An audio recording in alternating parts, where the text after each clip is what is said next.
How's it going, Rogues Gallery, and welcome to another Flesh and Blood video here on Red Zone Rogue. Today we are looking at more Monarch spoilers. I'm super excited. I'm so pumped for today because we have the next class. We have the next new hero, and it's one that I'm incredibly stoked for. So let's pull up some stuff here. Let's pull up good old Chrome here and kind of give credit where credit is due to all of these excellent content creators who have provided us with these spoilers. Today is it is the 16th today. So the spoilers that we are going to be covering, we're not going to be covering the ones. These are the ones that have been already revealed. We are going to be covering the Wednesday the 14th and the Thursday the 15th spoilers, as well as some of the ones from the 16th. We're going to talk about the hero reveal, as well as another one that was spoiled today. Technically the 17th in New Zealand, but still Friday here. And because I'm talking about these two because they are spoiled on the official Flesh and Blood site, not on like a content creators thing. So yeah, and then we'll do the full like 16th, 17th, and so on in a future video. But man, I could not wait. We just got to talk about this. We got to talk about this. So we'll hide that window, and we're gonna pull up the piece de resistance here. We have Chain, bound by Shadow. This is the brand new Shadow Runeblade. Dude, I am so stoked for Runeblade. So stoked, man. Runeblade is my favorite class in Flesh and Blood, and Chain looks awesome. He looks like a dude from a metal band. Doesn't Chain look like a frontman from a metal band? Like, he could be in a Dark Tranquility. He could be in a lot of like death metal bands. He's awesome. And he's a Runeblade, and he's a different flavor of Runeblade, not just in terms of Shadow, but like his mechanics. So let's talk about Chain. He has a 4 hand size and a 40 life total, pretty standard. He has a once per turn action. Create a soul shackle token. Your next Runeblade or Shadow action this turn gains go again, which is so cool. I knew he had to have some sort of mechanic to let him do multiple things in a turn, because that's kind of like what his legendary specialization kind of like focuses on. And then what is a soul shackle token? Well, it's an aura. It stays in the arena. This one does not get destroyed like a rune chant or something. It says, at the beginning of your action phase, banish the top card of your deck. That is super risky. So basically, you're adding these shackles to your soul that just start banishing cards from the top of your deck. And in Flesh and Blood, when your deck runs out, you don't lose the game. The game keeps playing, but you don't have a deck. And you can still maybe win, but you're basically dead at that point. So it's kind of like a really cool, like, go wide style Runeblade that plays heavily into this banish blood debt mechanic, which I'm super stoked for. Here is Chain's young version. This will be one of the Monarch Blitz decks. I think it's interesting to note that they didn't announce Levia as a Monarch Blitz deck hero. Maybe they will in the future, and they just kind of like showcased Chain for now. Is it Chain? I'm gonna say Chain. Chain. Okay. But I know some people are calling him Shane. I don't know, man. I'm just gonna call him Chain. Chain's sweet. I really like him. He's so metal. This set is so metal. This is like the most metal card game set of all time, and I love it. I absolutely love it. So next up we have Galaxy Black with 2 X's. 2 X's. This is the Shadow Runeblade weapon. It's a 2-hand sword, and this is a token. So this is one that will come in a lot of booster packs. This is not this is going to be a very common thing. It's not a rare thing. It says once per turn action attack. It does have an attack of 1. And it says if you played a card from your banished zone this turn, Galaxy Black gains +2 until end of turn. Galaxy Black also sounds like, I don't know, man. I don't know. I'll let you make your own assumptions there. And it says if Galaxy Black hits a hero, deal 1 arcane damage to that hero. Pretty cool. Kind of splits damage there. So it's if you played a card from your banish zone, it is a 3 attack and deals an additional 1 if it hits. That's pretty cool. I like it. It's pretty basic. I don't know how much I'm going to be running this over like Reaping Blade, for example, but it is what it is. Speaking of Reaping Blade, we have Dreadscythe. This is another Runeblade weapon. And now we have majestic weapons in Monarch, which is super cool. We've never had majestic weapons before. We've only had majestic like armor. And it's a scythe, the very first scythe. And also, I totally called that there would be a scythe in Monarch. So it's a two-handed scythe, has an attack of 3, once per turn action, with a cost of 3 to attack. That's a pretty big ask. But it says, whenever attack with Dreadscythe, or whenever you attack with Dreadscythe, deal 1 arcane damage to the defending hero. So that's just kind of like putting a rune chant on the stack almost. It's an automatic, like, you're going to take 1 damage, unless you prevent it. And it says, a hero dealt damage by Dreadscythe can't gain life during their next action phase. So they can still gain life on your turn. So this does not prevent like Sigil of Solace. If they have a Sigil of Solace in their hand, they can still play it on your turn because it prevents life on their next turn. So this is not a replacement for Reaping Blade. It's not. It could be in more like mid-rangey decks, but I don't see this being a replacement for Reaping Blade in control decks because Reaping Blade is active like all the time. Like for my personal like Viserai control deck, I'm not going to take Reaping Blade out for this. But I could see this thing play somewhere in more like a mid-rangey style deck. I like it. I don't know how much I'm going to play with it. Next up, we have Invert Existence. This card is amazing. This card is one of the key cards for Shane, I think. Did I just say Shane? Chain. The Shane Company. Okay, anyway. This is a Shadow Runeblade instant. Very important. This is an instant. It does not take an action point to play. It has a cost of 1 and a 3 pitch value. This card's amazing, by the way. Instant, cost of 1, 3 pitch value. Even if it did nothing, that would be so good just to activate Shane's legendary spell or legendary instant because he has to play 6 cards from the banish zone in a single turn.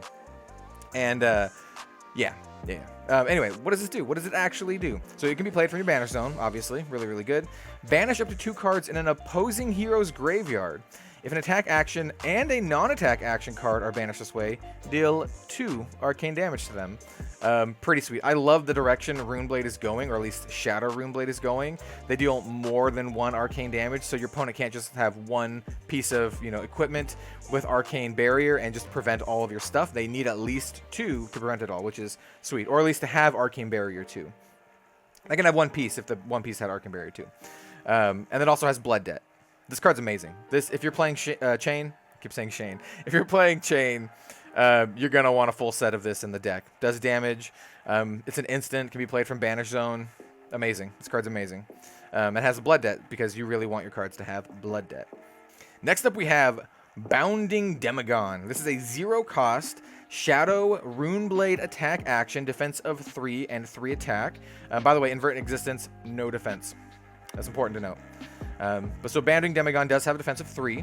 This is the red pitch version. Costs 0. Attack of 3, like I said. If you have played a non-attack action card this turn, so we still have that Runeblade flavor of playing non-attack actions with attack actions, which is cool. So you can play something like Invert Existence and then play Bounding Demigod and still get the bonus here. You may play Bounding Demigod from your banish zone. If you do, it gains +1. And then it has blood debt. So it has this rider. You can't always play it from your banish zone. Which is unfortunate because there are some cards already that we know of, like the card that I spoiled, that you can always play from your banish zone. But it also has a cost of 0. So costing 0, playing it from your banish zone, that's pretty good. That's actually pretty good. So if you can somehow play something with the non-attack action, and then this is in your banish zone, you don't really need any other resources. You can just play it because it's cost 0, which is pretty sweet. I could see this maybe seeing play. I can see this because it costs 0. I can maybe see this seeing play, and it has a defense of 3. Next up, it also has blood debt, just so you know. But all these have blood debt. Next up, we have Seeds of Agony. We finally get to see the art, or see the card for this amazing art. So this card has a cost of 0, a defense of 2. This is a Shadow Runeblade action, so it's not an attack. This one is the yellow pitch version. We have not seen any of the other versions of this card yet. And it says, you may play Seeds of Agony from your banish zone. Once again, really good. 0 cost, playing from your banish zone. It says, the next attack action card with cost 1 or less you play this turn gains deal 1 arcane damage to target hero. It also has Go Again and Blood Debt. This card is going to be another amazing card for Chain because it has Go Again, and you can play it from your banish zone. So this is one of the cards you really want to do. Get into your banish zone, and then just get a bunch of cards in your banish zone that are either instants or have Go Again, and then you can just be like, I play 6 of these cards from my banish zone, and then boom, drop your big old whammy. drop your legendary card. I'll probably put that card up on the screen here in editing, but yeah, this is it's super cool. This is really good.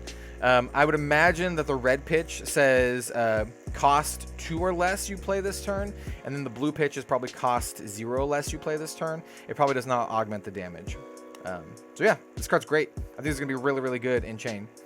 Next up, we have Vexing Malice. I really like this card. So this is a 1-cost Runeblade attack action with a defense of 3. This is the red pitch version. We will talk about the yellow and the blue because we have seen these ones. It's a really simple card. It's very, very simple. It says deal 2 arcane damage to target hero, and it has an attack of 3. So this is basically 5 attack for 1. That's really good. That's like a ranger going raids. 5 attack for 1. It doesn't have Go Again. It doesn't have Blood Debt. Because it's a Runeblade attack, right? It's not a Shadow Runeblade. So you can play this with Viserai. And am I going to play this with Viserai? Maybe. Maybe if I'm playing like a Go Wide Viserai, you can maybe do that. But if you're playing Go Wide, you're probably going to want to play Chain. Like, let's get real here. But, you know, you can always play Viserai. I love Viserai. He's my favorite character. I like Viserai for control, though. But I think this card's sweet. I like having the 2 arcane damage because it forces your opponent, like I said, to have more arcane barrier. The yellow version is the same thing. It just has 2 attack. Blue, same thing, 1 attack. The arcane damage does not go down. It's 2 for all of them. Next up, we have my personal spoiler card, Mutated Mass. If you have not watched my spoiler video for it, definitely check it out. I spent a lot of time on it. I had a lot of fun with it. I think it turned out pretty well. Yeah, let me know if you have. Let me know if you've watched it and what you think of it, because I might do more stuff like that in the future. Anyway, Mutated Mass. This is a shadow action, so you can put this in any shadow hero. So you can put this with Levia or with Chain. It has a cost of 1, a 3 pitch value. It has a variable attack and defense, which is amazing. It says you may play Mutated Mass from your banish zone, which is really good. So this is already really good for Chain because you can just play it from your banish zone, and it has a cost of 1. And it says Mutated Masses attack and defense are equal to twice the number of cards in your pitch zone with different costs. I said that weird. This attack and defense is equal to twice the number of cards in your pitch zone with different defense or different costs, and it has Blood Debt. So this card, I think it's just going to be really good. People see this and they're like, oh, try to get the big number, try to get up to like 14. But I think it's just going to be really good attacking for like 6, right? If you have 3 different cards in your pitch zone. So say you're playing Chain, right? Scroll back here. Say you're playing good old Chain here, and you have a bunch of Soul Shackles, and you're just dumping cards into your banish zone a turn. Maybe you have like 3 or 4 of these out already, and you're already kind of like late game, setting up for like the big turn.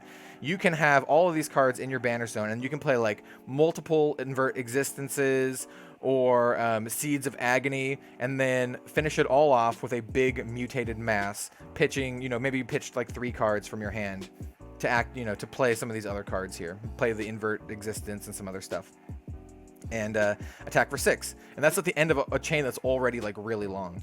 And then maybe finish that up with the Eclipse, because Eclipse is an instant, and as long as you have enough resources to keep playing it, you can just play it. So yeah, I think you can like Mutated Mass and then into Eclipse. Like, it's super cool. I think there's a lot of options here. It's a very flexible card. I know I'm going to be putting 3 of these in my Chain deck. So yeah, I'm really excited to play with this. I'm really excited to play a Chain. Like, I'm so stoked, man. It's going to be sweet, man. I'm going to be playing lots of cards for my banish zone. I'm going to die to Blood Debt. Blood Debt's going to kill me. I love it. I love it, man. Next up, we have a Runeblade equipment. This is not a Shadow Runeblade equipment, so Viserai can play with this card. First of all, the artwork, beautiful. The artwork is beautiful. This is going to be an amazing card in cold foil. It's a Runeblade equipment chess piece. It has 1 defense. It does have Battle Worm, so you can defend with it and then still use its ability. And its ability is action, destroy Ether Ironweave, gain 2 resources. Activate this ability only if you played an attack action card and a non-attack action card this turn. Go again. Is this as good as Bloodsheath Skeleton? No, it's not. But is it as good as Bloodsheath Skeleton for Chain? Maybe, because Chain is not going to be playing like Rune Chance, and Bloodsheath Skeleton cares about like Rune Chance, and well, this card doesn't care about Rune Chance, and so this could be a good alternative to the Fyendel Spring Tunic, because it has Battle Worn. You can defend with it, and then you can still get this cost reduction. It's not going to be as like better in terms of like resources over time. It's just like a boom, you get 2 resources. So I think it's an option.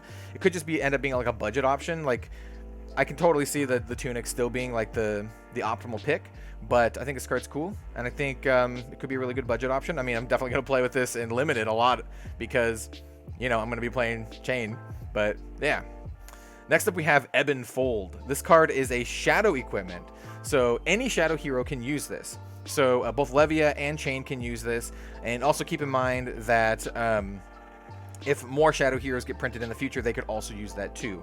This one has a 0 defense, sort of. We'll talk about that. It's got 0 defense, instant for a resource, destroy Ebon Fold, banish a card from your hand. If it's a shadow card, draw a card. So it's kind of like can fuel your banished synergies and also let you draw a card. I think that's pretty good, but it also has Spell Void. We've never seen Spell Void before. This is the first time we've ever seen Spell Void, and it says Spell Void 2. If your hero will be dealt arcane damage, you may destroy Ebon Fold instead. If you do, prevent 2 arcane damage that source would deal. So first of all, this tells me that there's going to be an arcane damage dealing class in Light for this set. Otherwise, this would be awful and completely unplayable in Limited. So there has to be a Light hero that does arcane damage. Arcane Light Wizard, calling it right here, Arcane Light Wizard. Or Cleric. Maybe we'll see a new class. Maybe we'll see Cleric. Or just the Light Wizard. But in any case, Paladin? Any case, definitely going to see some arcane damage coming in from the light side, which is awesome, which means this set will have arcane damage both on the shadow side and the light side, which is awesome. It makes so much sense. This card makes Arcane Rising and Welcome to Wraith make so much sense because they wanted to ease people into the game with Welcome to Wraith. So people would start playing Welcome to Wraith with just all the physical damage, and then they started to bring the arcane damage mechanic in with Arcane Rising with Runeblade and Wizard. So it makes a lot of sense that Monarch would have both of them, have physical classes and then arcane damage classes. So yeah, I can definitely see that. And anyway, what does this card even... Oh yeah, we talked about what the card does. We already talked about what the card does. Anyway, I think that there's a lot of heavy implications that this card brings for the rest of the set, which is super interesting. Is this card good? Maybe. Maybe. Do I want to play this in my Chain deck? Maybe. Actually, I don't know. Maybe. It's like Arcanite Skullcap better? Maybe if you want to be like defensive. This card's definitely better than like Talismanic Lens because it just straight up draws you a card and it does your banishing. It's also better than the Crown of Dichotomy for Chain. I might play this with Chain. And it's also, the art is amazing, dude. Super cool. Super cool. Anyway, next card. Okay, so we're done with the Chain stuff for now. We're going to get back to Levia stuff. So this is Soul Harvest. This is a legendary Levia specialization, but it is just a rare. It is not a legendary card. This is a rare card, which tells me that this card is probably only in this blue pitch version. And it also tells me that it's probably a short printed card too, like any other card that doesn't have the 3 different versions. So Soul Harvest is a 6 cost, 3 pitch card. That's probably really good. You know, 6 cost, 3 pitch. 6 cost is not good, but I mean 3 pitch is good. And also 6 attack, amazing for Levia. 3 defense, also fantastic. Like I said, Levia specialization, but it's legendary. You can only have one of these in your deck. And it says, as an additional cost to play Soul Harvest, banish 6 cards from your graveyard. It gains +1 for each card with Blood Debt. Man, 12? So you can banish 6 and get 12? If Soul Harvest hits a hero, banish all cards from their soul. They lose life equal to the number of cards banished this way.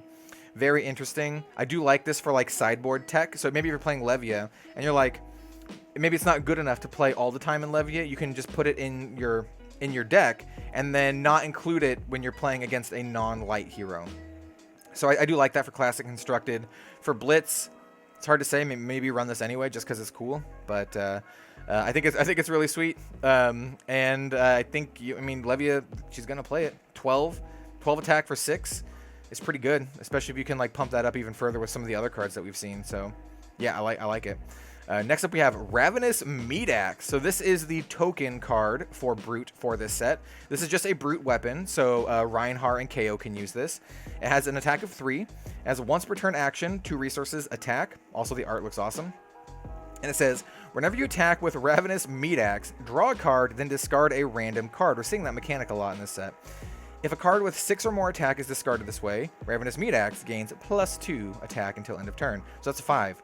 So 2 cost to swing for 5 is pretty darn good. Pretty darn good. I think Ravenous Meat Axe is pretty good. I'm not sure if it's going to replace any of the other stuff. Like, is it better than Romping Club? Maybe? I don't know. I think this card's really good. I know Brute players who play Brute way more than me have a better opinion on this card than I do. Brute is my least played class currently, but I'm going to change that. I'm going to change that with Monarch. We're going in with Levia, but I like this card. 5 attack for 2 cost for a weapon is really good. Next up, we have Hexagore, the Death Hydra. So this is a Shadow Brute weapon. This is a majestic one. It's a flail, which is amazing. I love we're getting more types of weapons. I love that we're getting more types of weapons. So it says, once per turn action, for cost of 2, attack. It has an attack of 6. So this one had an attack of 5 if you met the condition. This one has an attack of 6, but it says, whenever you attack with Hexagore, it deals damage to you equal to 6 minus the number of cards with Blood Debt in your banished zone. So, I mean, obviously it's really good with Levia. This is probably going to be the weapon of choice for Levia. Well, maybe. Maybe you want to do the discard and the draw card and discard with the Meat Axe. But I think this card is just going to be sweet because you always can attack for 6. Which is a lot. Once again, 6 is a lot to attack with a weapon. So I think this is really, really good. You're just gonna have to have a bunch of cards with Blood Debt in your banish zone, which I think Levia wants to do anyway. So yeah, I dig it. I think it's cool. And also, it's a freaking flail, dude. Look at that flail. It looks gross. And the name, it's a sweet card. Next up, we have Hooves of the Shadow Beast.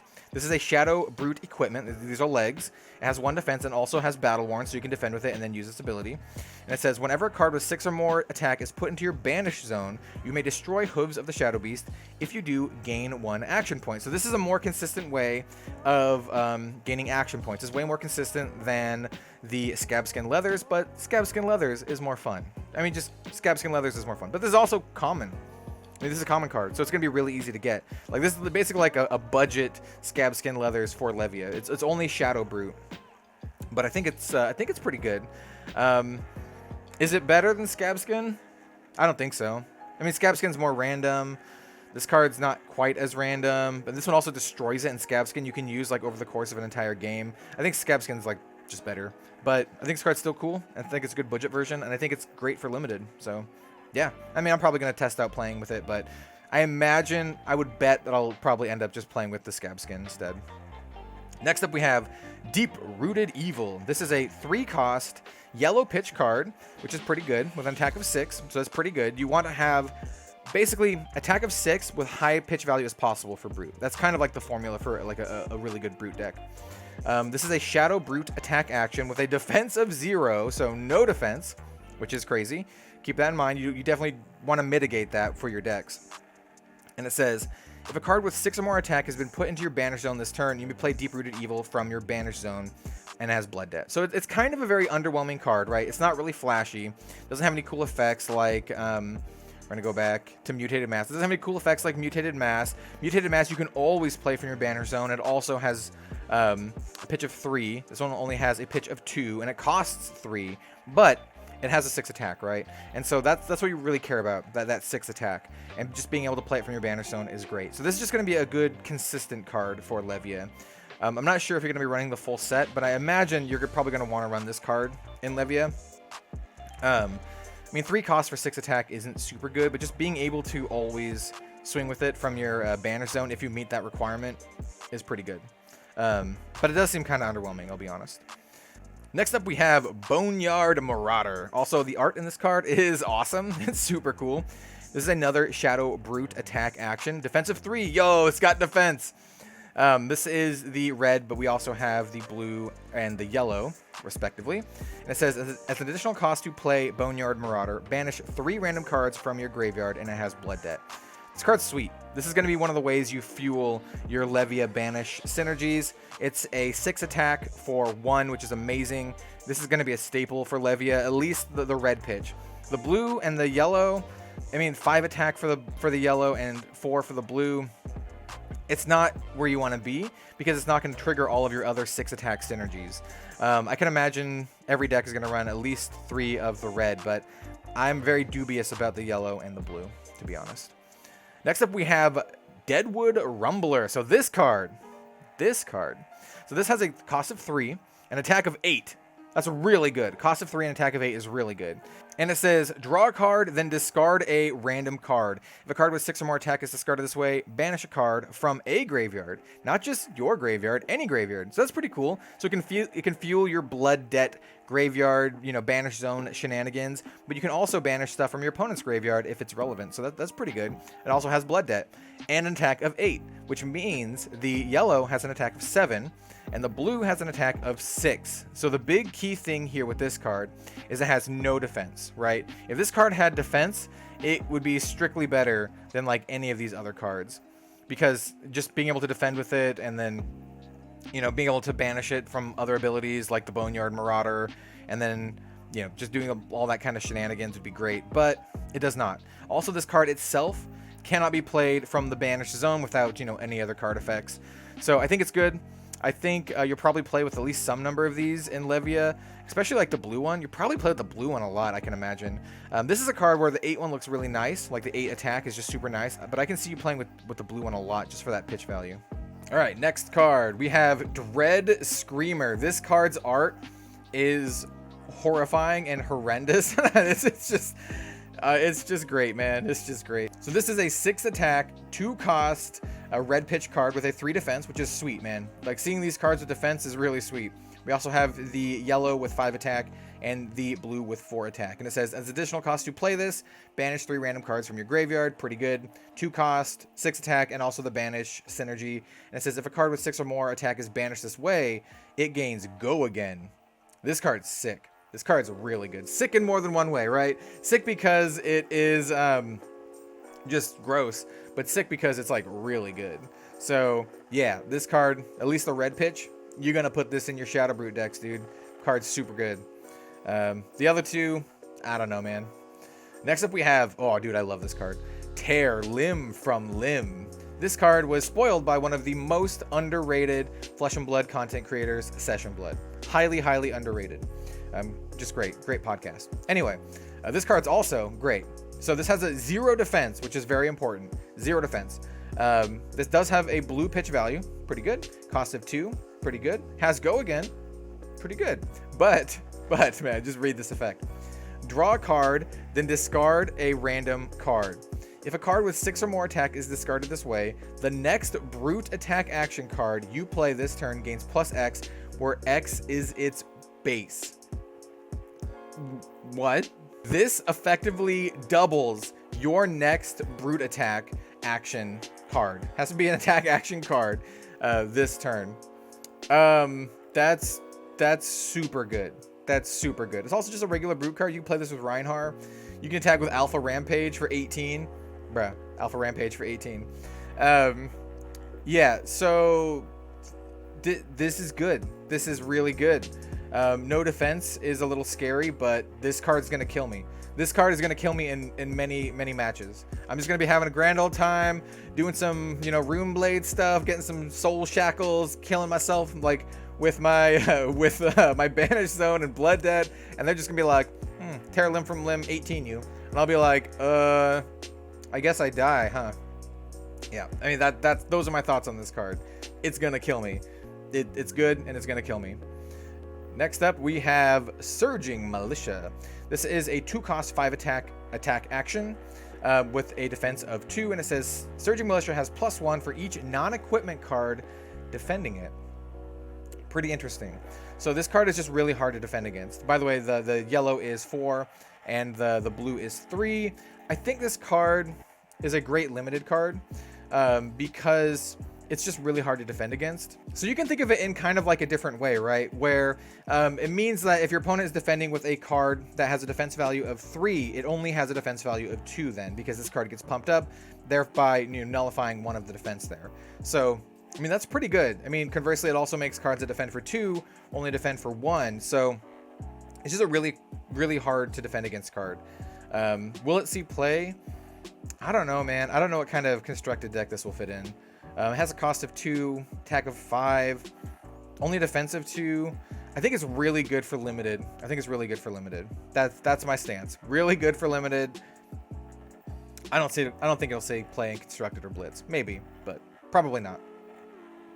Oh, this one will see play. This card's amazing. Next up, we have Memorial Ground. This is a 0-cost generic instant. Has 0 defense value, but it's really sweet, especially for certain classes, specifically Ranger and Ninja. And it says, put target attack action card with cost 2 or less from your graveyard on top of your deck. And it's an instant. This card is so sweet for setting up Dominate Arrows with Azalea. It's so sweet. I mean, I'm slamming these into my Ranger deck easily. And the Yellow Pitch does the same thing, except it's cost 1 or less. So you can technically run this in your Azalea deck because all of her arrows cost 1 or less. And then the blue is 0 or less. I think this card's amazing. This card's super good. It's definitely going to see play both in Ninja and in, especially the blue one. I think the blue one's definitely going to see some play in Ninja. Yeah, the 0-cost blue pitch value is super good in Ninja. And then also the effect is also really good. So this is going to see play in Ninja and Ranger, like, easily. Like, for sure. And then that's it. That's going to be today's spoiler kind of like wrap up. Like I said, if I still have Chrome open here, we're going to talk about these other ones in the next one. We're probably going to wait a little bit so we can get another batch in. So we'll probably have another video coming out Monday or Tuesday, because this video is coming out on Saturday, to talk about some of these new sweet cards. Man, I am so stoked for Monarch. This set is awesome. Runeblade is in the set, and it's really cool. I'm super jazzed for all the shadow stuff, and I cannot wait to see what we have in store for light. If I had to call it now, right? If I had to put my chips on the table and make a bet, I'm gonna bet. We haven't seen any new classes, right? We've only seen classes from Welcome to Wraith and Arcane Rising. So I would be willing to bet that we have a light wizard and a light guardian. Either guardian or warrior. But I'm going to go with guardian. So light guardian and light wizard. Those are my bets for the remaining 2 classes here in Monarch. I'm so stoked, man. If you liked the video, then leave a like, comment, and subscribe. I appreciate it greatly. But regardless of what you do, we'll see you next time for some more excellent Flesh and Blood content. Man, look at that. Look at Shane, dude. Look at Shane. I keep calling him Shane. I'm just going to keep calling him Shane. I'm pretty sure it's Chain, but I'm calling him Shane. Yeah, anyway, have a good one all. We'll see you later.